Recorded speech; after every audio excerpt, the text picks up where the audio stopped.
பிறர் துன்பம் தன் துன்பம் போல் எண்ணினான் வரலாற்றில் ஒரு தலைவன் உருவாகிறான். எரித்தாலும் புதைத்தாலும் அழியாமலே வருங்காலம் பேர் சொல்ல உரமாகிறான். இந்த லைன் நல்லா இருக்கு, அதனால பாடுறேன். உடனே சில பேர் சொம்பு தூக்கிட்டு வந்துடுவீங்க. ஒரு மனிதன், பொதுவாக சொல்கிறேன், ஒரு மனிதன் ஏன் மக்கள் மேலே பாசம் வைக்கணும்? எனக்கும் பொதுவாக மக்கள் மேலே பாசம் இருக்குது. என்ன காரணம் தெரியுமா? அதுக்கு ஒரு விளக்கம் சொல்கிறேன். இப்போ நான் ஒரு இட்லி கடை வச்சுருக்கேன். சில பேர் மளிகை கடை வச்சுருக்காங்க, சில பேர் காய்கறி கடை, சில பேர் துணி கடை.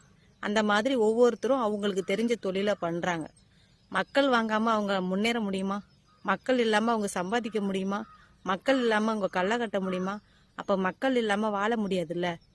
அப்போ அத்தனை பேரும் மக்கள் மேலே பாசம் வைக்கணும் தானே. மக்கள் மூலியமாக சம்பாதிக்கிற ஒவ்வொரு மனிதனும் மக்கள் மேலே பாசம் வைக்கணும், அன்பு வைக்கணும். கஷ்டப்படுற மக்களுக்கு செய்யணும். ஏன்னா அந்த கஷ்டப்படுற மக்களும் நம்மள்ட்ட பொருள் வாங்கி நம்ம முன்னேற்றத்தை அவங்க தான் உருவாக்குறாங்க. அதனால மக்கள் மேலே பாசம் வைக்கணும்ல.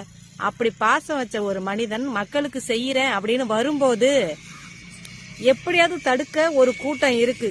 அது என்னென்னவோ சொல்லி எப்படியோ கதைகளை கிளப்பி எப்படியோ அவங்களுக்கு ஒரு சூழ்நிலையை உருவாக்கி அவங்கள ஒரு கெடுதல் செஞ்சு மக்களுக்கு நன்மை செய்ய விடாம தடுக்கிறாங்க. அதுக்குன்னு ஒரு பெரிய கூட்டமே இருக்கு, பெரிய சூழ்ச்சியே இருக்கு. மக்கள் அதை புரிஞ்சுக்கணும். ஒருத்தன் மக்களுக்கு நல்லது செய்யறான், மக்கள் மேல பாசம் வச்சிருக்கானா, அவன் தான் மக்களுக்கு உதவி செய்வான், நல்லது செய்வான். எத்தனையோ நபர்கள் மக்கள் மேல பாசம் வச்சுக்கிட்டு சமூக வலைதளங்கள்ல பாத்தீங்கன்னா மக்களுக்கு நிறைய உதவி செஞ்சுட்டு வராங்க. அவங்க எல்லாரும் மக்களை நேசிக்கிறதுனாலதான் அதை செய்யறாங்க. மக்களை ஏன் ஒருத்தன் நேசிக்கணும் அப்படின்றதுக்கு இதுதான் காரணம்.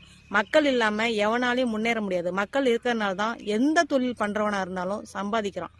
அதனால கண்டிப்பா எந்த தொழில் பண்றவனா இருந்தாலும் அவன் மக்களுக்கு கண்டிப்பா செய்தே ஆகணும்.